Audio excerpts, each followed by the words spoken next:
Good. Yeah, doing good.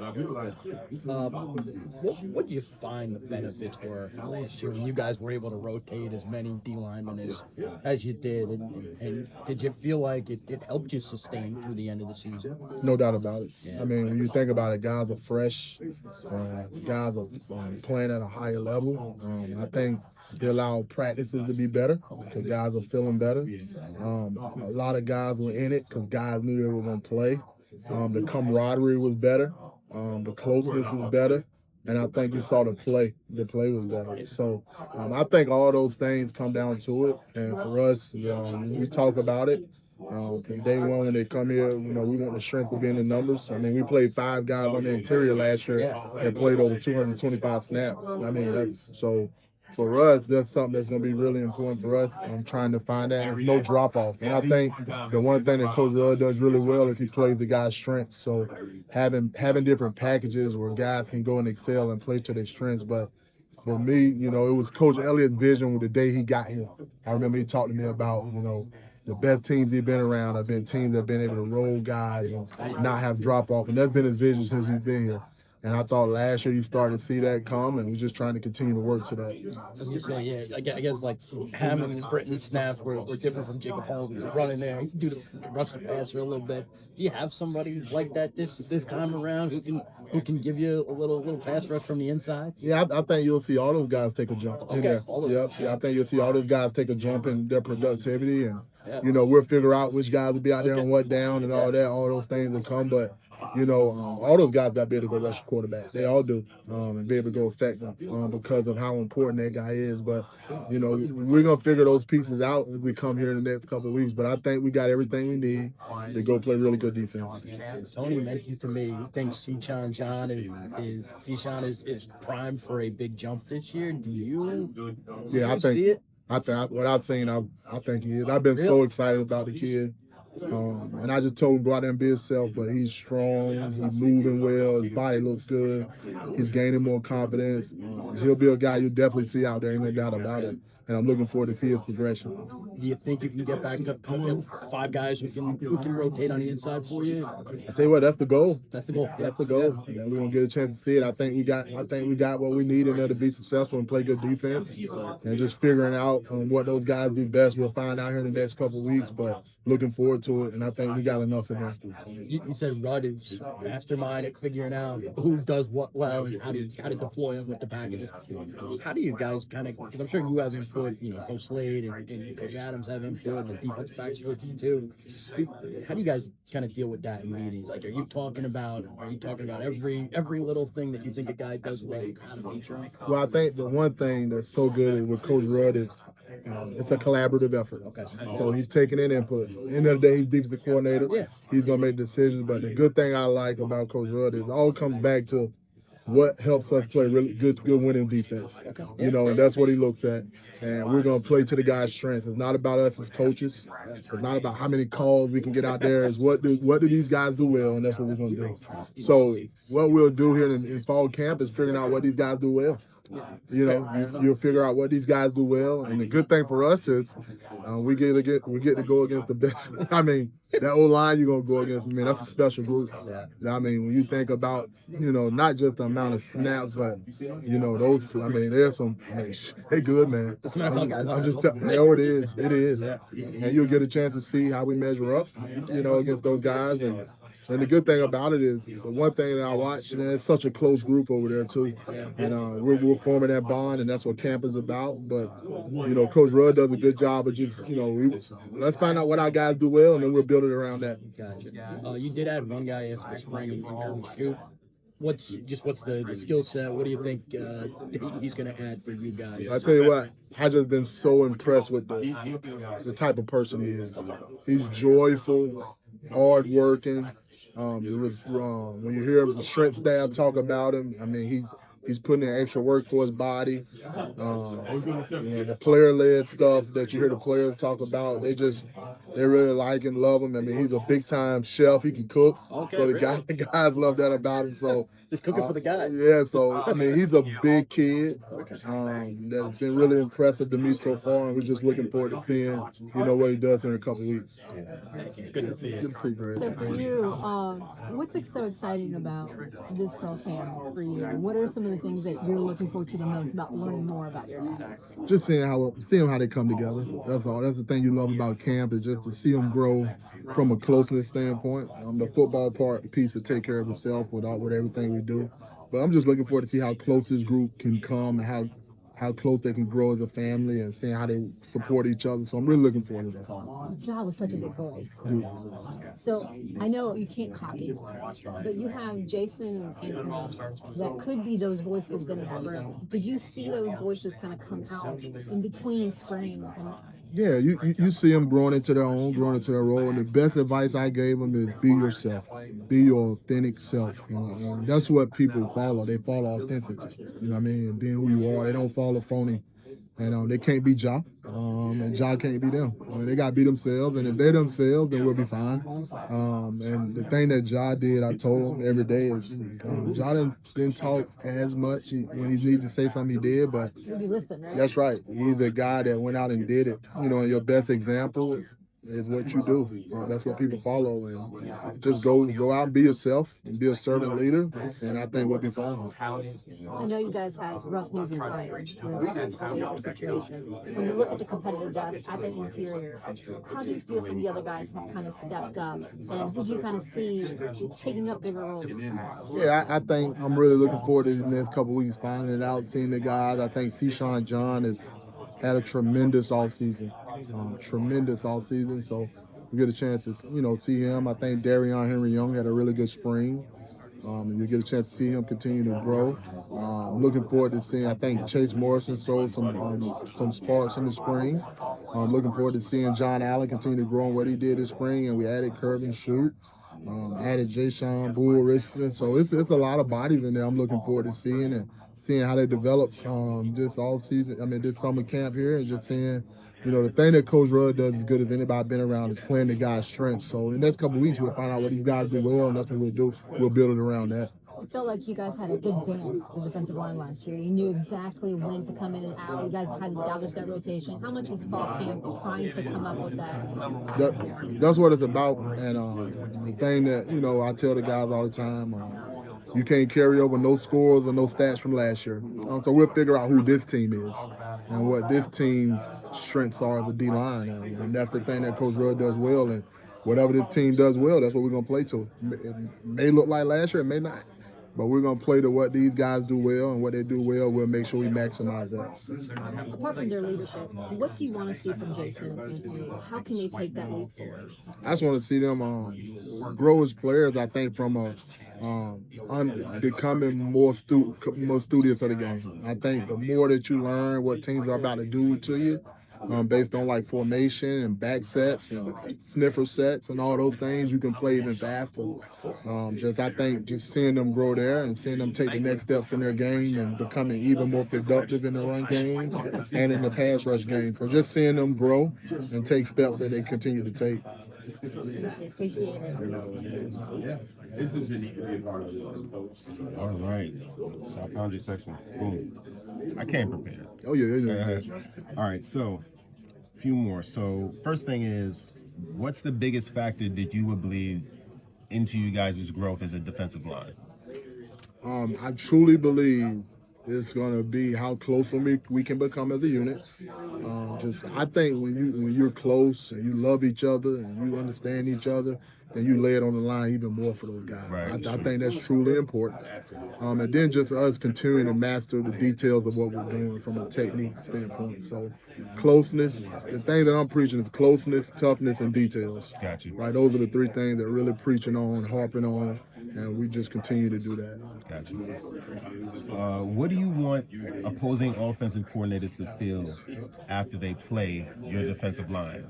It's something that when I played, we wanted to make sure that that offensive line knew that they played us. So what are the things that you want an offensive line to say after they played your unit? The good thing about us is we have a clearly defined identity from Coach Elliott, and that's what we want to be. We want to be a fit defensive line, fast, intelligent, tough. We want those lines to say, you know what, man, that defensive line was fast. How they played, where they were going, intelligent. We want to be knowing what we were doing, not blowing assignments, no penalties, and we want to be a tough group. And I think we talk about tough, that's physical and mental toughness. Right. Right. You know you want to be a group on the front that don't back down. It's physically tough, but you want to be a mental tough group too. That guys that can play the next snap. If you had a good play or bad play, no matter what, I'm putting my cleats in the ground and we're doing it again.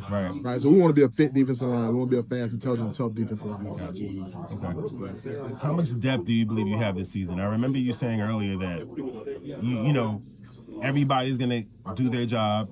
We're gonna get guys in there to do their job. Essentially, like you don't have any specific standouts that you know. There's guys that are jumping ahead and leaders, but you don't have any specific guys where you're like, oh, this is the guy. You want everybody to be the guy, so to speak. So yeah, it's gonna be levels to players. You know that, but for us, our goal is to have no drop off. Right. We want to roll guys in there and build competitive depth. Right. And I think that's when you're a really good team, when you got competitive depth. Right. I mean, it'll be whoever, they'll decide that, who run out there first and all those things. They'll decide that by how they play. But for us, it's about, you know what? It don't matter who's out there first. The next guy coming in, just as good. And I think that's a big part of how close they be. When you're close and you know that's your brother, then you're supporting him. It's your turn. You go do your thing. Right. Now, it's my turn. Now I'm going to go do my thing. So I think that's why that's so important for us. Gotcha. Okay. All right. So here's a good one. What's the difference between a talented defensive lineman and a disruptive defensive lineman? When I played, they didn't hurries and quarterback pressures, they didn't count that when I played. If you sacked him or you did not sack him is what they counted when I played. So now they count pressures and things like that. So now there's a difference between a talented and a disruptive. So what would you say the difference is? Well, I think the big thing is when you talk about disruption is it's happening. You see it happening. Right. Sometimes the talented kids, they're talented, and I hate to use the same word, but you see the potential in them, you see what they can do, but they're not yet producing it on the field yet. Right. And for us, we want that talent to lead the disruption. Right. You want to be disruptive. You want to be, everything on defense is about production. It's a production business. Right. You want to do your job, but I want to do my job and finish on the ball. Right. I want to do my job and make a play. Right. That's what I want to do, and that's what it's going to take. And for us, sacks are important. You know it. You play D-line, you need them. Yeah. But QB hits and pressures, right? They're all right. They affect the quarterback too. Yeah. We want to get him on the ground. We want to, but if you hurry him and pressure him, that's going to be something that's real big. And we're as talented, to me, as we've been in the defensive backfield, the defensive back seven, our linebackers and DB since I've been here. So, us up front, if we can go get him and pressure him and hurry that quarterback, it's going to be a lot of fun days on Saturday because our secondary and linebackers are really, really good, really talented. That leads me to my next question, which is how important is it to be disruptive to help that second line, and how much do you think your defensive line is going to help that second line, meaning the linebackers? It all worked together. It does. If it didn't, they wouldn't put 4 guys in front. And if it's only about a D-line, they wouldn't have the other 7 guys back there. Right. So it all works together. We got to do our job so they can do their job. Right. They got to do their job so we can do our job. So it all works together. If we don't affect the quarterback and he can get in a great rhythm, it don't matter how good you cover him. Right? Can't cover him forever. Yeah, you can't cover him forever. So for us, if we can go affect that quarterback, it's going to be a really good day for us on Saturday. So it all works together. Everybody's job's important. So that's what we got to make sure we're doing our job and holding up our end of the ball. Gotcha. All right. I think that's it for me, man. Really appreciate it, man. You, dog. Thank you, man. Yes, sir. Appreciate your support. You go ahead. All right. So, Mr. Chris Slade, first of all, thank you for sitting with me. Am I looking here? No, you're looking here. This is the Okay. mic. Yeah, it's the mic. First of all, thank you for sitting with me. I appreciate you. So, one of the main things that Once a Who does is we focus on alumni and things like that. You're alumni, and it's very important for alumni to come back and give back and things like that. So, How much does it mean to you to be able to come back to somewhere that means so much to you and be able to affect the players right now in this day and age? Well, first and foremost, man, I want to give thanks to Coach Elliott for giving me the opportunity to come back here to coach back here at UVA and work for him. It's been a tremendous honor. Just the way the whole world works in football, just meeting Coach Elliott back when I coached high school football in Georgia. He was at Clemson. That's how we cultivated our relationship. He was recruiting a couple guys that I coached.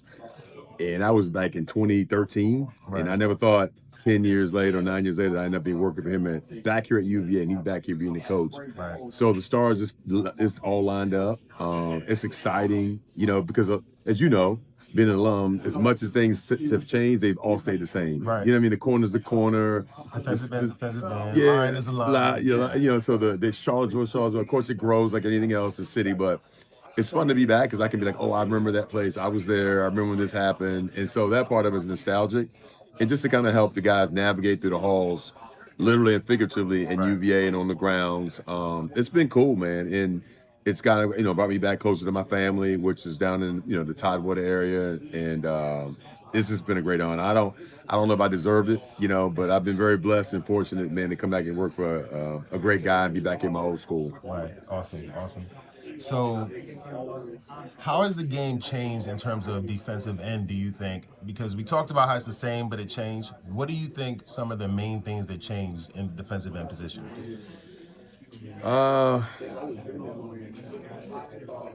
It depends on the scheme. I think a lot of it depends on the scheme. I think the core principles are the same. You got to use your hands. Right. Got to play with length. Right. Got to play with power. Right. You got to put your head in the right spots. You got to step right, hands, hips, and feet. Those things have never changed, and they ever won't change in that position in particular. I do think that depending on the scheme, a lot of times teams are looking for faster guys on the edge. We're specifically looking for big guys. Right. And for us in my position, the size. Right. If you go look at my room right now, man, you got 6'5", 6'6", 6'7", 6'4". Like no one's in that room's under 6'5" right now. Right. And I think back when I played and later on after you came in, it was more of you just kind of didn't know what the position in terms of like specifically what you're looking from a size standpoint is different. The guys are bigger now, faster, longer. And you were an Algro guy. I'm an Algro guy, and he always recruited big guys in that position in particular. And so that's kind of what I've been used to, and that's what I'm glad we've kind of gotten back to here at UVA now. Gotcha. Yeah. So let's see. Who in your room has surprised you the most this offseason? Because I know right now, I think preseason they're number 20 in the nation, number 4 in ACC, I believe, from a few polls that I saw. I would say around there. So being that they're getting national attention for their hard work, things like that, what's somebody, because it's a team effort. So what would you say is someone who stood out to you that you didn't think would stand out that people should probably look out for? I'll tell you what, man. I think Jewett Hayes, he's been around now, just going his third year. Okay. And I thought he had a really good spring. I think he'll be a guy that you might be like, okay, the guy's finally, the light bulb is finally turned on for him. Right, the switch is hit. I think he has a shot at helping us out in a lot of different areas. I thought he had a really good spring, and going into the summer, I think he's doing pretty well. Evan Ward was the first year last year. He had a really good spring. I think those guys can make a little bit of noise this year. You could say Fisher came back just because he's an older guy and he had a really good season, but I'm talking about some guys that just kind of the hidden gems that people aren't really talking about. Yeah, exactly. I think those would be the guys. I think the Hayes and I think Ward's going to be two guys that they might come up and make some plays for us this year. Okay, all right. Yeah. So in terms of them being in the national spotlight and earning that in national spotlight, and then we're bringing guys in, we're keeping certain guys, how do you keep them level-headed in terms of the numbers are the numbers, but we still have to prove it on the field? What do you do to help keep your guys level-headed? You just coach them the same. Don't be any different. Don't overcoach them. Let them be themselves. And just like nothing we did last year is going to help us this year. Right. That the old saying, what you did yesterday is going to help you today. It's just stay consistent. Same message. As Coach Elliott likes to say, double down on the things that you believe in and just come back with the same attitude. And I think that's why you can stay focused and stay level-headed. Gotcha. Yeah. All right, so one more. So for the guys that are coming in, the guys that are looking at UVA perform, that have options to choose from, things like that, one of the things that you would say separates you guys from other programs in terms of maybe the way you prepare, the way you guys are a family, and anything that you think separates you from another squad.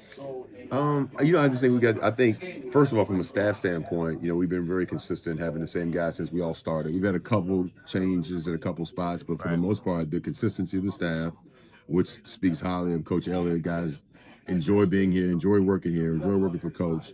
And I think just even in this whole landscape of the transfer portal, just getting the right fits and getting the right guys that fit what we're looking for and what we want to do. Because you can go and get guys that are really good players and talented, but they get in the locker room, especially for a short period of time, man, it could go bad quick. Yeah. You know what I mean? Yeah. So you got to be very strategic on how you get players. And I think last year in the portal, and I think this year so far, it feels like we got the right guys for UVA. Gotcha. Yeah. Okay. All right. Appreciate you, Chris. Yeah, no problem. Thank you. I am press record. All right, so the offensive line is getting a lot of national attention right now, and first thing I want to ask you is, what led up to that? What would you say are the building blocks to getting to that point? A lot of hard work. I think you look at the guys that have been here. You talk about Noah Josie and Mikhail Foley, have played early in their careers for us. Had played through some very challenging times, played through some adversity, and it wasn't always pretty. And we all saw them take some steps last year to be really good players, and we all knew we could. You could always see that in those guys. And then, some of those other guys. Drake was a transfer, but he's been here for a while. And then, give some credit to Justin Spiros, right, to help get McKeelan and Monroe here and some of these other guys, right. But it's taken a lot of hard work, and it's taken a lot of adversity and growth for those guys, and it's taken the right mindset, right? I don't know if everybody could go through the things they did and still persevere. So I think it's a shared mindset that group has that's led them to this point to be here, and they see that stuff and understand what that is. But my message to them, and we said it the other day and continue to say it, is the experience, right, is not going to equate to automatic success, right, and those things we still got to continue to work and to get there. We're not going to change now because of that. Right. That's not what got us to the point where we are today. That's where we're going to stay, is consistent on those things that got us to this point, and that's what's going to make us hopefully get to the next level. Gotcha. If you could explain the identity of your offensive line in a few words, what would that be? Well, first of all, we still use fist, right? I believe in that. I know that was Hef's kind of mantra, but if I didn't buy into it, how was anybody else going to buy into it? Right. And that's what got us to this point, and we've stuck with it, right? Which is 5 individuals stronger together, right? And 5 got to play at a time. And for us, if that means if one piece of it's not doing what it's supposed to, the whole thing's going to come apart. Right. So we've all got to carry our own weight and do our jobs respectively from that standpoint. So it all starts there, and that's from a cultural standpoint, right? We're going to have the guy next to us back. He's going to have ours, and that's how we believe we're going to operate in this room. On top of that, right, we're going to be extremely intelligent from a schematic standpoint, from a football IQ standpoint, right? We're going to challenge these guys to know high-level football and scheme and be able to execute those versus multiple defenses and multiple looks. They're going to be tough. We expect them to be tough mentally and physically from that standpoint. And we want to be, the most physical unit on the field every single time we're out there. That's another piece that we're going to really emphasize this, camp and see if we can't crank that up higher than it's ever been going into this season. For you, obviously you have so much experience coming back. But those young guys, those guys coming out, who have you seen grow more? John Adair taking the leap that you wanted to see, or is it Grayson Reed? I think John had a phenomenal spring, right? And it makes sense because he had the most room to grow as well. So, John didn't get here till the summer last year. So John's only been here a little over a year at this point. So, but he took, a big leap from the spring. So super excited about that. I think Ben, we saw some really great things from Ben York, right? He's going to be a huge piece of what we do. Now he's entering his third year, so those jumps aren't going to be as big, but he's a huge piece of our success moving forward. Both those guys are. So, that's going to be a huge piece of it. I think Grant Ellinger showed at times how good of a player he could be this spring for us. He's got to be more consistent and continue to develop. And, we've got to find him the best possible home. I think that's a little bit of it too, is, hey, you played some center, you played some guard, right? That's a little bit of being that, extra offensive lineman. What's the best place for you?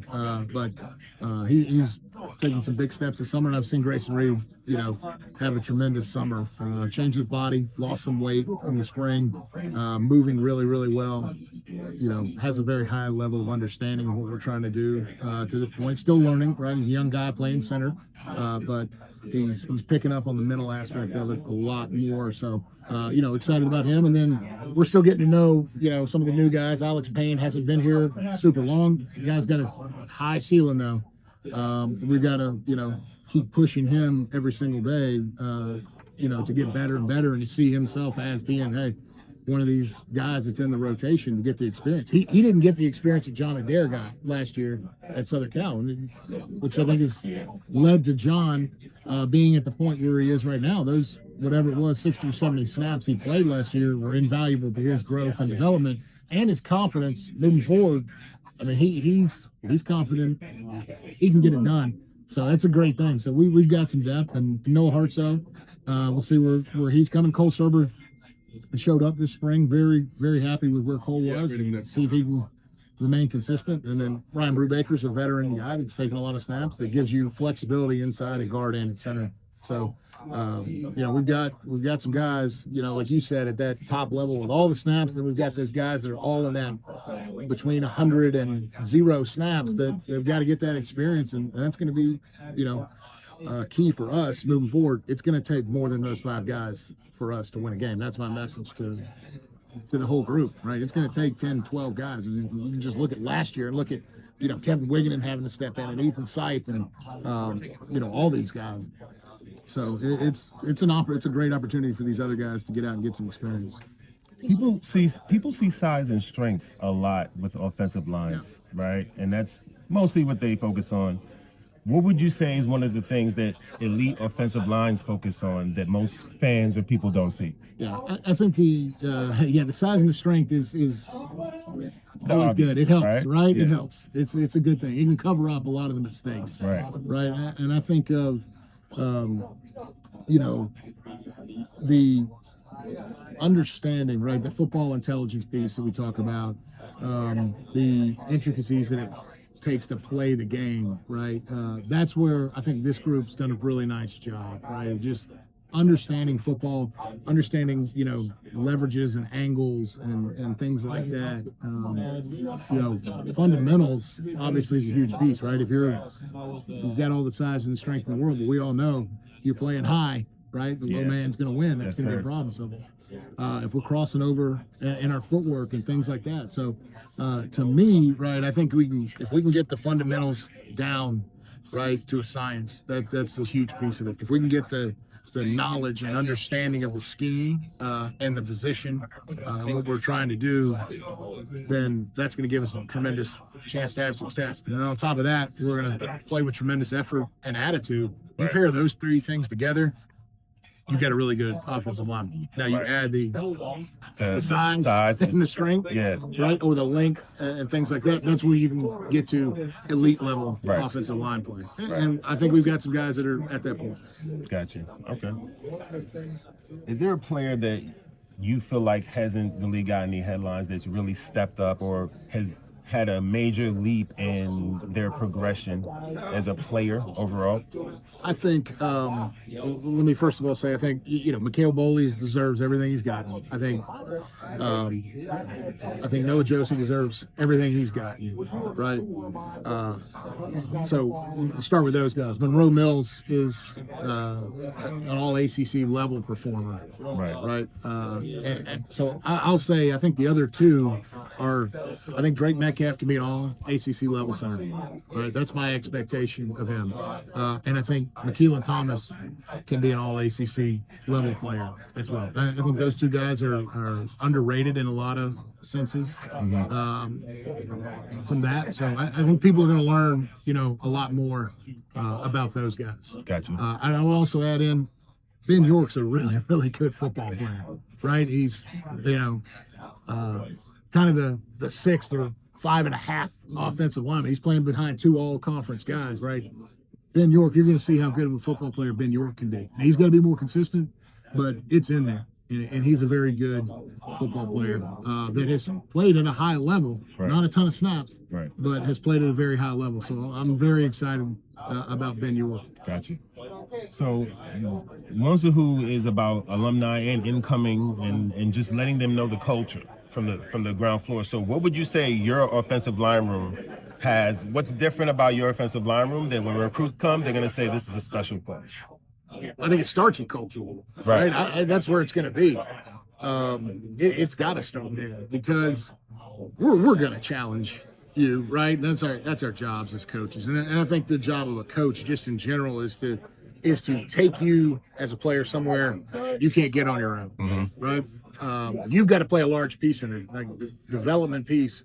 You've got to do your work. You've got to wake up early. You got to show up to the workouts. You got to give great effort, right? We're there as coaches to help take you to that next step, right? Push you when things get hard, push you when things get challenging, challenge you, to keep going. And that's where it's going to start from a culture standpoint. And for that to happen, right, there's got to be a mutual respect. So we've got to develop that respect. We've got to develop that relationship that's going to allow us to do that, right? I'm pretty tough on my kids sometimes, but at the end of the day, like, they know I love them. Right. And if they know that I love them, then they know, hey, even when I'm getting on them, that it's out of love, right? If I can come in every day and prove that to them, they're going to have a lot more respect for me and what I'm asking them to do. And if we're getting on them, then they're going to know that that's out of love and trying to make me the best version of myself. Right. So it all starts there for us. Right. So how much pride, this is my last question, how much pride did it take? I mean, how much pride did it give you when you heard that your offensive line was named one of the top in the ACC and one of the top in the nation? You don't put any stock into the preseason stuff. Gotcha. I mean, we got to prove it. Gotcha. If we want to do it, I mean, our goal is to be the best in the ACC and to be the best in the country. So that was a goal last year and the other year. So, I think, that stuff's good for this time of the year. Means nothing if we don't go out and perform like what we're supposed to. And, all those things. Guys are talented. We've got that. The expectations, that's great. That means people expect you to do well. Yeah. Exactly. Have high thoughts of you. Right. So that's good. And those guys have earned that. And I fully believe it. But again, I think the experience and the things like that doesn't equate to automatic success. Right. We're gonna learn that. Right. That's a message that's going to be shared pretty consistently with this group, and they're not going to be satisfied with that. In fact, I think some of them are probably a little pissed off that it's not high. To be honest with you, that's what we want, right? And if we came in here and said our goal is to not be the best, what are we doing? Yeah. Right. And our goal is just going to be to keep working every single day to keep improving, to get us to that point to win football games, and then whatever else happens is all extra. Got you. All right. I appreciate you. Yeah, appreciate you. Yes, sir. here for that.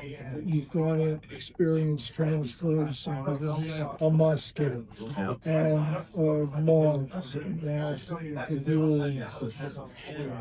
What have those three experiences said to you about generally the learning curve for somebody, for you and them, Yeah. coming in and figuring out what Yeah. how quickly can it happen?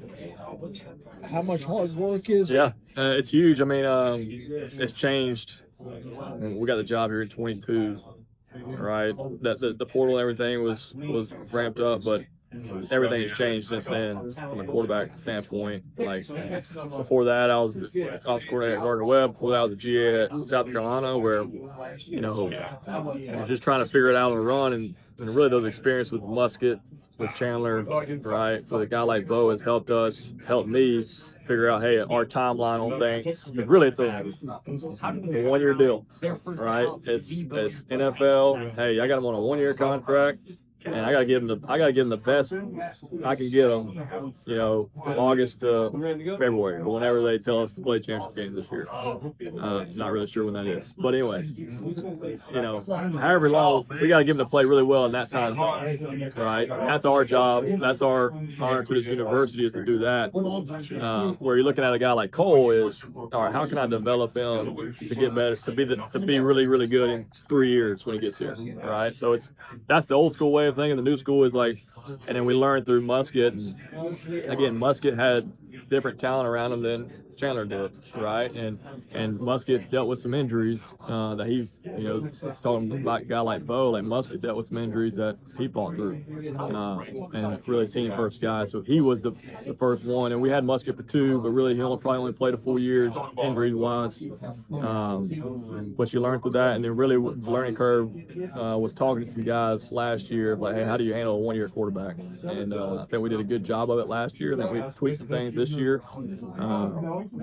throughout the off season, and the rules now, let you get some OTAs and some meet time with them in summer.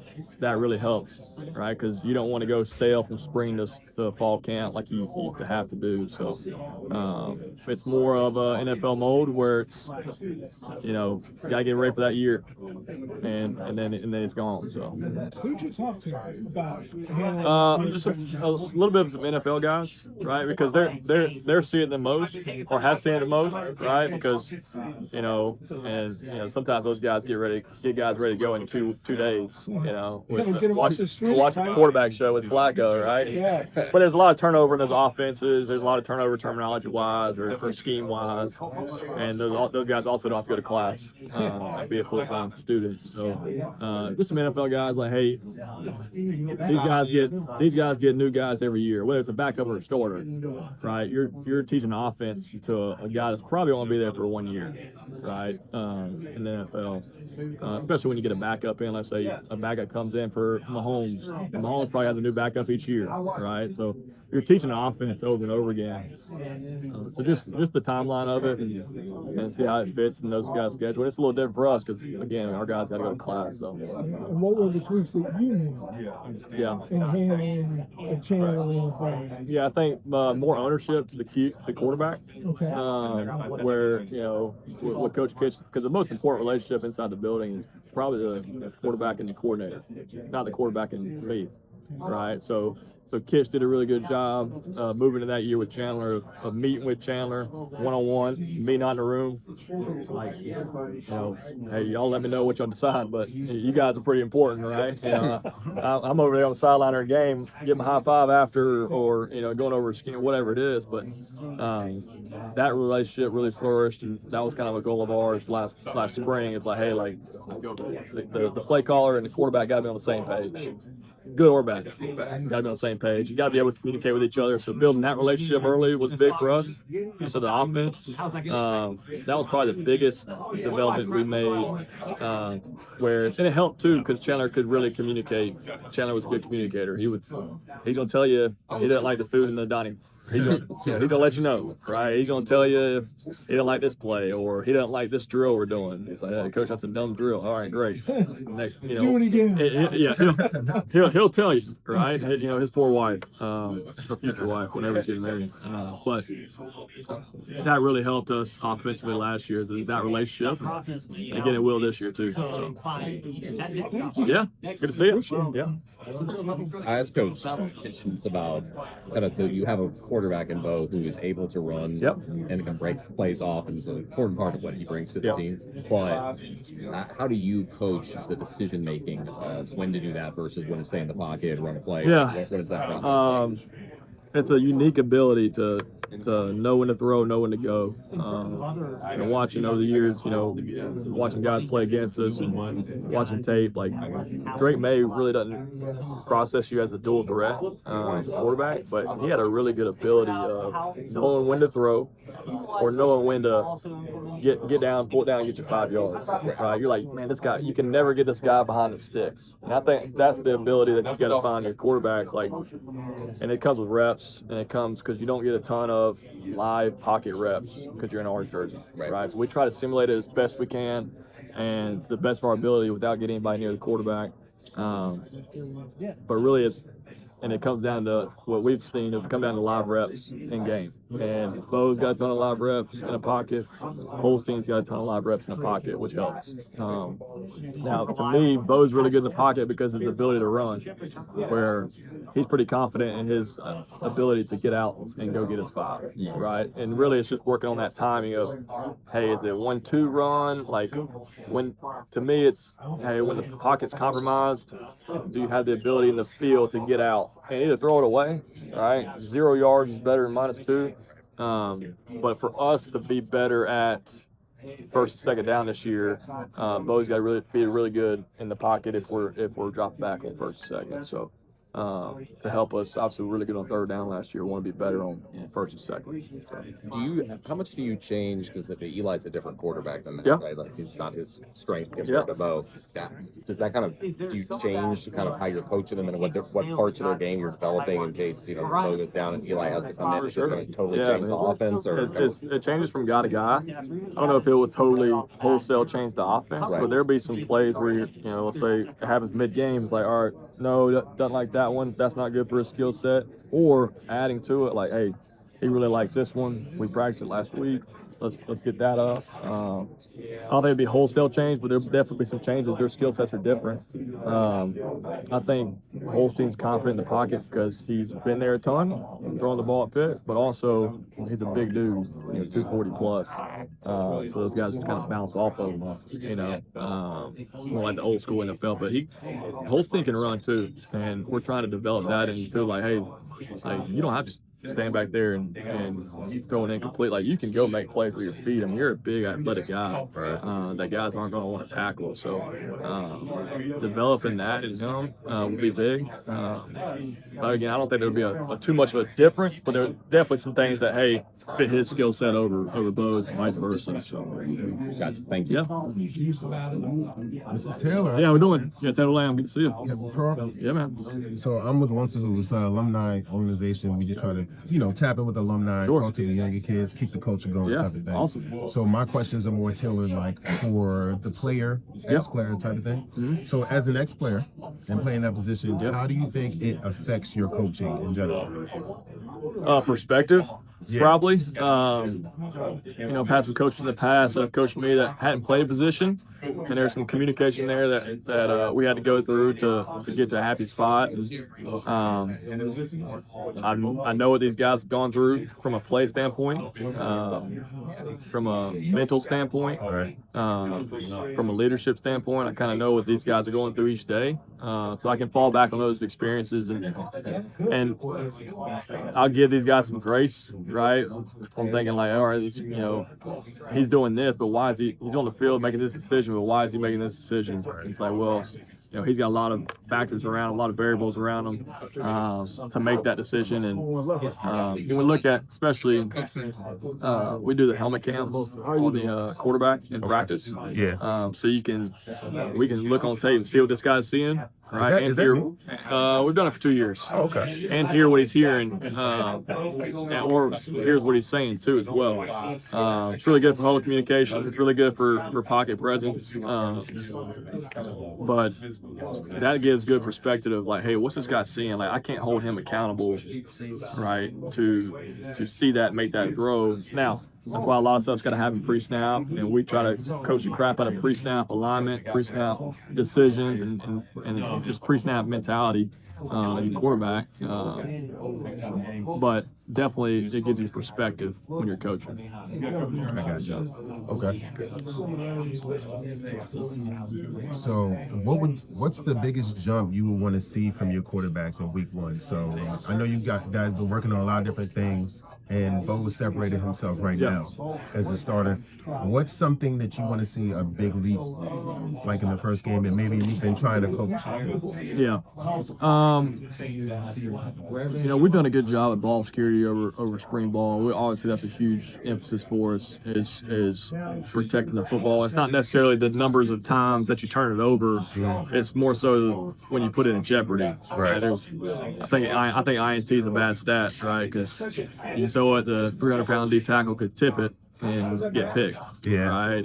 Or you can make a bad decision and throw it right at safety and drops it, right? So that is to me a bad stat. It's more so we take care of or we'll keep track of BIJs where if the quarterback put it in jeopardy, right? That's what we're trying to limit. So limiting those from spring to fall will be big, and seeing that show up in week 1 or week 0, obviously that wins the football games. Right. But I'd love to see our completion percentage get better from spring, and that's everybody involved. That's the O-line protection, the wide receivers running routes, that's the running back protection, that's the route detail, the timing, the anticipation. So that's really a whole offensive wholesale. But I think our decision making get better. But I'm excited to watch him week 0. What's the first thing that you notice when you're evaluating your quarterbacks that maybe a fan would notice, or somebody just in general with not as much knowledge playing and coaching wouldn't notice? Yeah. I think physically, man, we take guys that can physically do it. I don't think that's an issue for us. I think for us, when I'm looking at a quarterback and I'm seeing his demeanor, his mannerisms, how he moves, how he communicates, like that's probably 70% of playing quarterback, right? Is your kids say your aura, right? But that's a new word. Your moxie, is it genuine, right? Does it ooze that I love the game of football? Can people follow that? Right? Can your O-line follow that? Can your O-line play for you? Right. So that's kind of what pops off first when we're looking at a quarterback, and you sometimes you see it on tape. There's a couple of instances we see on tape. Getting to know a guy is probably big for that. So talk about the quarterback room. Yep. How has it been? Because Eli is, he's very capable. Bo's very capable. Yeah.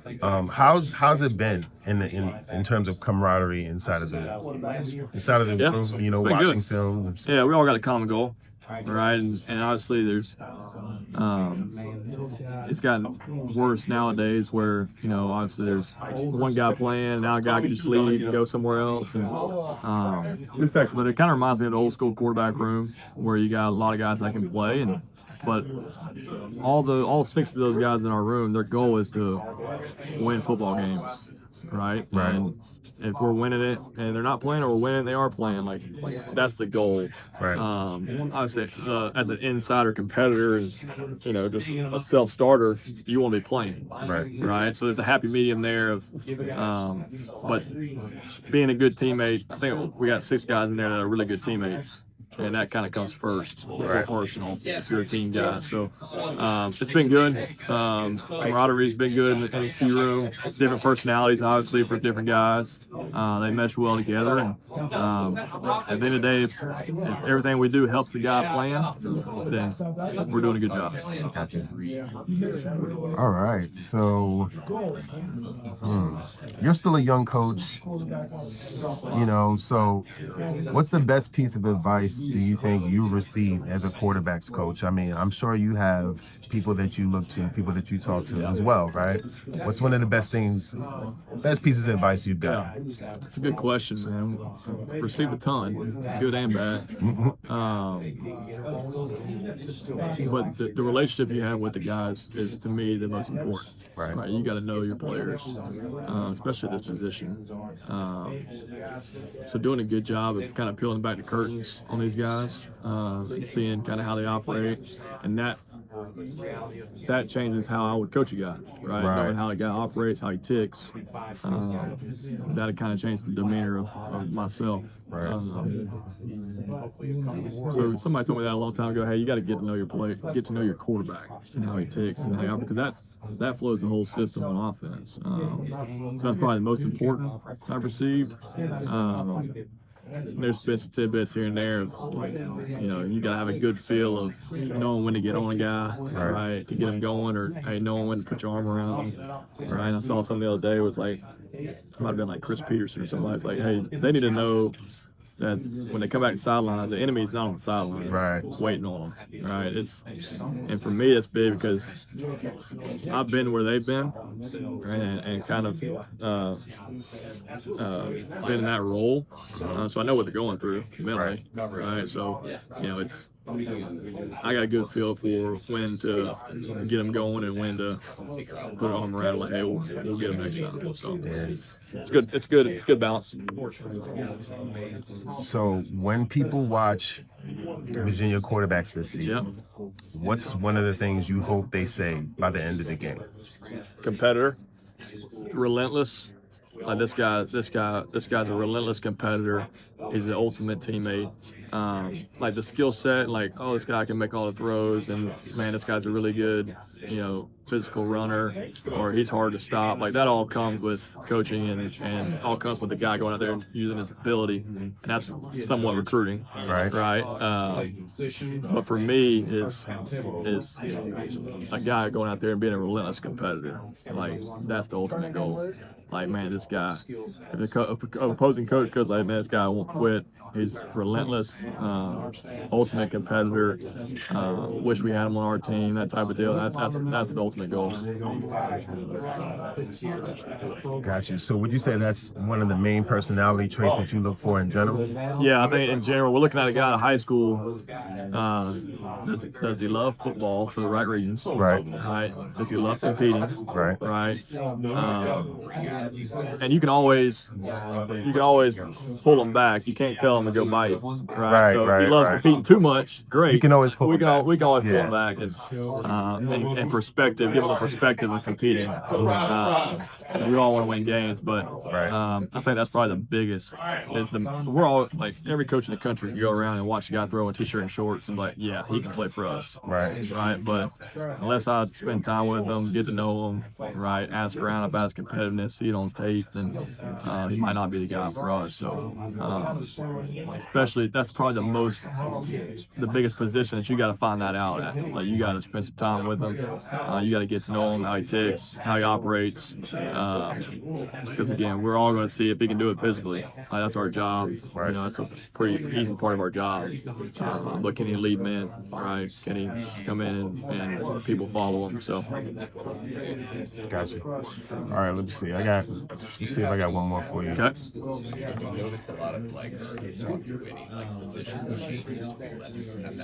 Okay, so here's the last one. Yep. What's something about your quarterback room that the fans wouldn't see unless they were in the building? Man, trying to come up with some good ones for you. Yeah, that's a good one. Spending a year, not even a year, or 4 or 5 months with these guys. As a fan, you would probably think there's, like we talked about earlier, you probably think there's some there's some egos in our room, especially at quarterback. I mean, I have a little bit of it. Well, you gotta have a little bit of it Yeah, to be being competitive, but there's no egos that are the enemy of our right? And outside people might try to say that, especially as it goes through the year. Right. If Bo has a bad game, outside people are going to, or if Eli has a bad game, outside people are going to say this and that.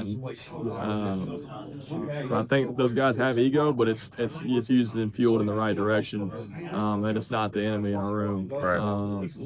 because they all have a common goal. Different personalities. We were, last year we had a lot more talkative guys in there, from a field standpoint, walking the room. Sometimes this year I might have to go in there and get them going a little bit from a personality standpoint and make the meetings fun and collaborative. So and that's kind of the goal this fall is getting our meetings to flow correctly, because all these guys learn differently.